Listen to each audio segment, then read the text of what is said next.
To paraphrase a great philosopher of the early 2000s, finally, the Jag Show has come back to podcasting. And now, a look at what's trending in the podcast world and how it can help your show.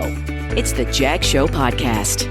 First off, apologies for the hiatus. I've spent much of the last 6 months on a passion project, the WJPZ at 50 podcast, interviewing alumni from half a century of my college radio station. Look for a case study on that show soon in this space. Also, on Tuesday, April 4th, I'll be co-presenting How to Launch a Podcast with my client, Angela Bucciolato of the Resume Rescue. I'll be talking about how to get started, and Angela's going to talk about how she's used her show, That's Business, as a marketing and lead generation tool. If you're local, the event's going to be at Bamboo in Royal Oak, Michigan, and if you're not local, you can watch virtually. Get a link to sign up in today's show notes. Now, on to March's podcasting news. The biggest news is the integration of podcasts into YouTube. YouTube is one of the top discovery methods of podcasts, and I've long said that even if your show is audio only, it still needs to live there for SEO purposes. Well, if you've organized your episodes into a playlist on YouTube, you can now categorize that playlist as a podcast. Also, YouTube's got some great analytics available to creators, from watch time to device type and operating system, as well as the traffic source they came to YouTube from.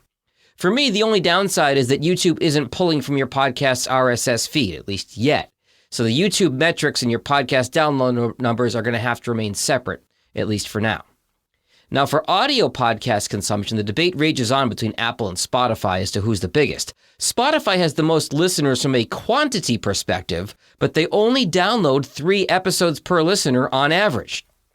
Apple's listeners download an average of 30 episodes, so more listeners on Spotify, more consumption on Apple.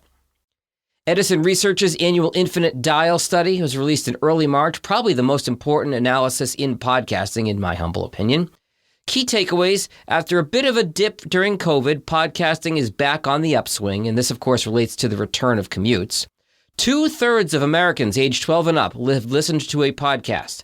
Almost half have listened this month, and 1/3 have listened in the last week. Get a link to the full Infinite Dial Study 2023 in today's show notes. The PodFest Global Summit happening as we speak this week. You can find more at podfestglobal.online. And some fun tools I've been playing with for podcasters include Pod Squeeze, which uses AI to generate show notes, summaries, and social media content from your uploaded audio file. I tried it this morning. Pretty good, but like most AI, not nearly as good as a human doing it the old-fashioned way. Auphonic, AUPHONIC, is a popular online production tool. They've revamped their system.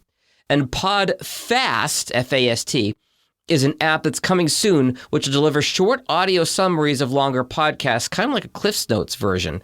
They claim it's totally legal. We'll see. Here's my key takeaway about all this AI stuff. The AI continues to get better and better, and the list of potential tools for podcasters keeps growing. But we aren't yet at set it and forget it levels. We'll get closer, but we'll never be all the way there. The best thing for you to do as a podcaster is see which of these tools can cut down your production time for your podcast, but check and tweak everything.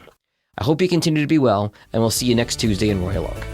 Later. The most popular ways to grow a podcast are recommendations of friends and family. So share this episode with someone you know. And for any questions you have about podcasts, find Jag online at jagindetroit.com.